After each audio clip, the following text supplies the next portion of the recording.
नमस्कार। India speak daily और ISD cinema दोनों के दर्शकों का स्वागत है। आपके बीच में आज जिस फ़िल्म की बात कर रहा हूँ वह एक एनीमे फ़िल्म है और नाम है महाअवतार नरसिम्हा।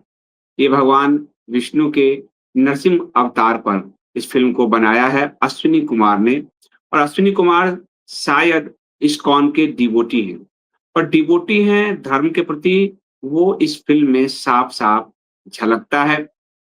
या फ़िल्म एनीमे का जो लेवल है इसका, वो आप हॉलीवुड से उसका कंपेयर कर सकते हैं। यानी हम भी अब कह सकते हैं कि एनीमे में भारतीय सिनेमा भी एक ऊँचाई को छू सकता है और ख़ासकर जो महाअवतार नरसिम्हा है, उसका जो 15 से 20 मिनट का जो आखिरी सीन है, आपके रोंगटे खड़े हो जाएँगे। जब भगवान नरसिम्हा जिस तरह से विकराल रूप, रौद्र रूप लेते हैं और हिरण्यकशिपु का वध करते हैं, वह सीन मतलब हृदय की धड़कन रोक देगा, इस स्तर का फ़िल्माया गया है। बहुत ही शानदार। तो सबसे पहले मैं आपको बताता हूँ कि इस फ़िल्म की कहानी क्या है। हालाँकि आप सब जानते हैं प्रहलाद और हिरण्यकशिपु की कहानी और भगवान विष्णु के नरसिंह अवतार की कहानी। इस कहानी की शुरुआत होती है दिति जो कश्यप ऋषि की पत्नी है और दिति जो है संध्या की बेला है और वो कामातुर हो गई है और वो चाहती है अपने पति से पुत्र की प्राप्ति करना। ये भागवत पुराण में कथा आती है। ऋषि कश्यप मना करते हैं कि संध्या के समय संभोग करने से राक्षस प्रवृत्ति के पुत्र पैदा होंगे। ये जो आकाश मार्ग से कई राक्षस, भूत, पिशाच आदि जो गमन करते हैं, वो आत्मा के रूप में गर्भ में तुम्हारे ठहर जाएँगे। इसलिए शास्त्रों में संध्या के समय पति-पत्नी के समागम को साफ निषेध किया गया है। लेकिन तिथि बहुत कामातुर होती है और वो कहती है कि मैं रुक नहीं सकती और मुझे आप संतति दो और फिर कश्यप ऋषि समागम करते हैं।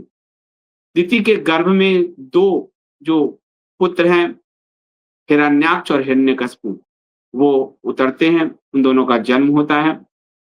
दोनों राक्षस प्रवृत्ति के हैं और ये कहानी में आपको नरसिम्हा में बताया जाएगा कि भगवान विष्णु के जो द्वारपाल थे, जय विजय, उनका ये प्रथम जो है राक्षस रूप में अवतार था। इस कहानी आगे बढ़ती है तो हिरण्याक्ष जो भाई है, वो पृथ्वीलोक को समुद्र में छुपाता है।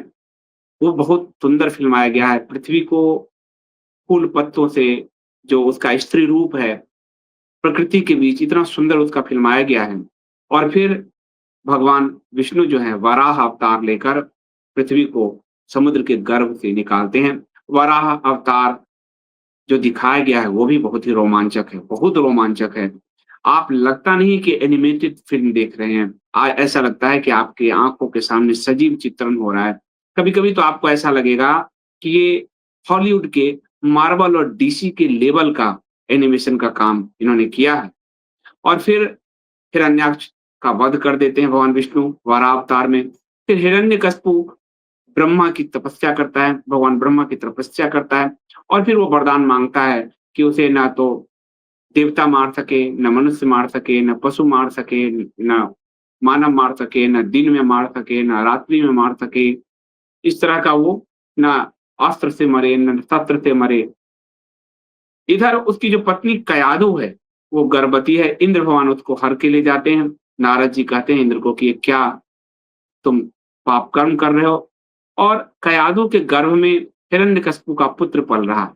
सोशलाइज़ेशन जो समाजशास्त्र में कहा गया है वो प्रहलाद के रूप में आपको सबसे सुंदर सोशलाइज़ेशन दिखेगा।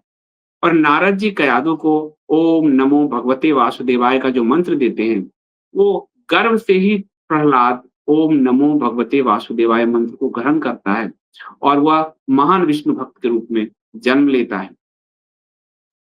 अपने गुरुकुल में उसके सब साथी जो राक्षस हैं, जो दैत्य हैं, उसका मज़ाक उड़ाते हैं।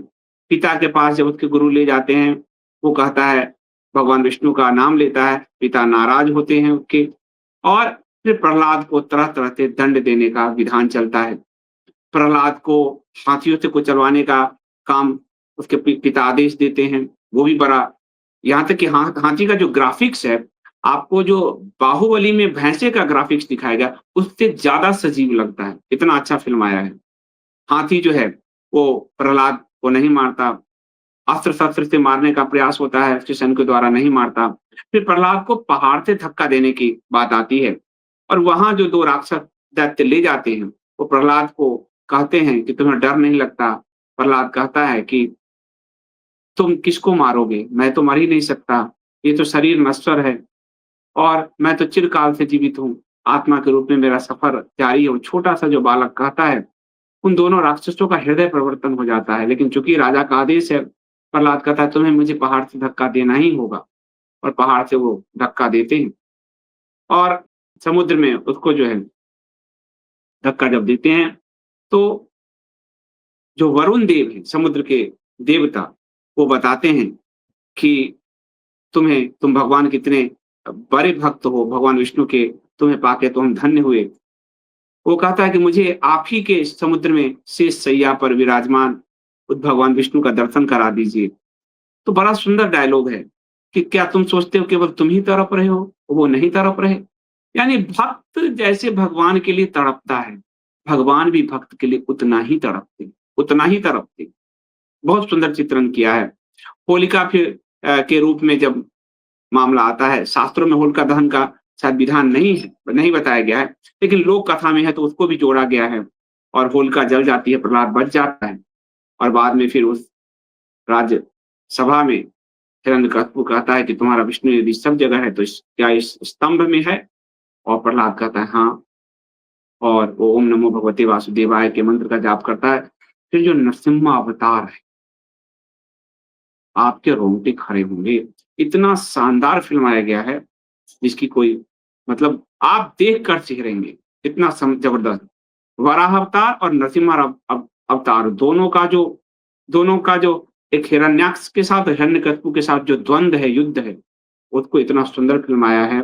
2 घंटे की करीब फ़िल्म है और ये फ़िल्म सिर्फ़ फ़िल्म नहीं है, इसके ज़रिए जो अश्विनी कुमार हैं, उन्होंने महाअवतारों का एक सिनेमैटिक यूनिवर्स क्रिएट करने के लिए 2037 तक का एक टाइमलाइन लिया है।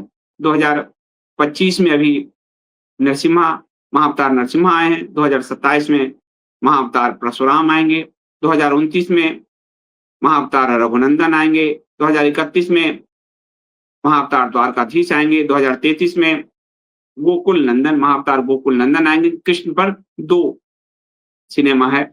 2035 में महाअवतार कल्कि पार्ट 1 आएँगे और 2037 में कल्कि पार्ट 2 आएँगे महाअवतार। तो कल्कि का भी जो है 2 उसमें 2 फ़िल्म बनाई गई है और ये क्रोनोलॉजिकल ऑर्डर में नहीं है क्योंकि फ़िल्माना जो है, वो आसान नहीं है।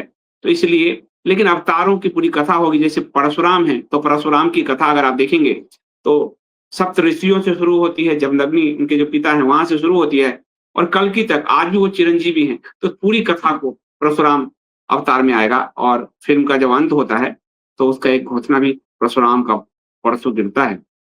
मेरे बेटे जिज्ञासु ने कहा कि यदि ये एनीमे नहीं होता, तो ये फ़िल्म लास्ट में इतना खून देखने के कारण कहीं इसको कट ना लगाना पड़ता।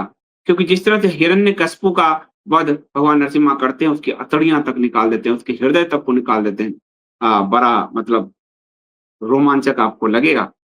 तो अश्विनी कुमार ने अपना सब कुछ लगाकर इसको बनाया, प्रोड्यूसर उनकी पत्नी ही थी, धीरे-धीरे बना रहे थे, 5 साल मेहनत किया। फिर एक बड़ा प्रोडक्शन कंपनी होम्बले जो है, वो इसके साथ जुड़ गया और होम्बले आप जानते हैं कांतारा, कांतारा का जो अंतिम दृश्य जैसे आपको बिल्कुल आपके दिमाग पे छप जाता है, वैसे ही नरसिम्हा का अंतिम दृश्य भी छप जाएगा।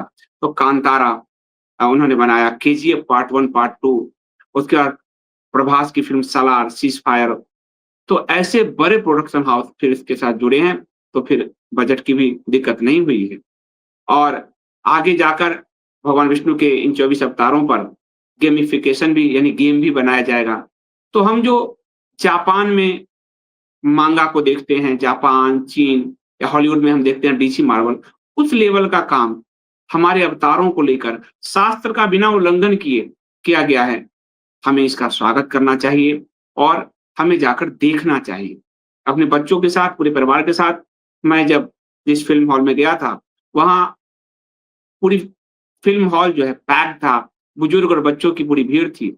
हम लोगों को आगे का टिकट टिकट मिला, थोड़ा-सा लेट हो गई इसके कारण।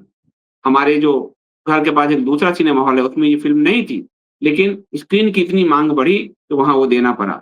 और यही नहीं, अभी आप लोगों ने फ़िल्म के बारे में सुना होगा कि सैयारा, इसकी एक फ़ॉल्स मार्केटिंग के ज़रिए बहुत बड़ा बज़ क्रिएट किया गया, 250 करोड़ से ऊपर की आमदनी, उस पर भी मैं आपको आऊँगा, वो फ़िल्म भी मैंने देखा। तो उस सैयारा के बीच ये आई है और वो जो 40-60 करोड़ के बजट को 300 करोड़ के कार पार की है, लेकिन इस फ़िल्म ने, नरसिम्हा ने अपने पूरे बजट को निकाल लिया है। इस फ़िल्म ने ओपनिंग में ही पौने 2 करोड़ की का आमदनी की है, दूसरे दिन साढ़े 4 करोड़, तीसरे दिन साढ़े 9 करोड़ और 15-16 करोड़ की जो है वर्ल्ड वाइड करीब 30 करोड़ इसकी ओपनिंग मिली है। 4 से 5 करोड़ का बजट था, 2 करोड़ नहीं 4 से 5 करोड़ का बजट था और अभी तक वो 30 करोड़ कमा चुकी है। तो हिंदुओं का, सनातनियों का स्नेह उसको मिल रहा है। दुनिया वैश्विक स्तर पर हमारे विष्णु अवतार भगवान की कथा को सब देख रहे हैं। बेहतरीन डायरेक्शन है, बेहतरीन एनिमेशन है, ज़रूर देखिए। मेरा आप सबसे विनती है अपनी पूरी फैमिली के साथ देखिए और भगवान विष्णु की उस कथा को जीवन साकार होते हुए एक एक एनिमेशन फ़िल्म के ज़रिए आप जब देखेंगे तो आपको बड़ा रोमांच होगा। तो इस तरह मैं फ़िल्मों की खबर आपको आईएसडी सिनेमा पर लगातार देता रहूँगा और इंडिया स्पीक डेली पर भी जो कल्चरल फ़िल्म होगी, उसके बारे में मैं आपको बताता रहूँगा। अभी के लिए इतना ही। बहुत-बहुत धन्यवाद। आपको ये फ़िल्म कैसी लगी देख कर आइएगा तो कमेंट में ज़रूर बताइएगा और रिव्यू कैसा लगा ये भी ज़रूर बताइएगा। बहुत-बहुत धन्यवाद।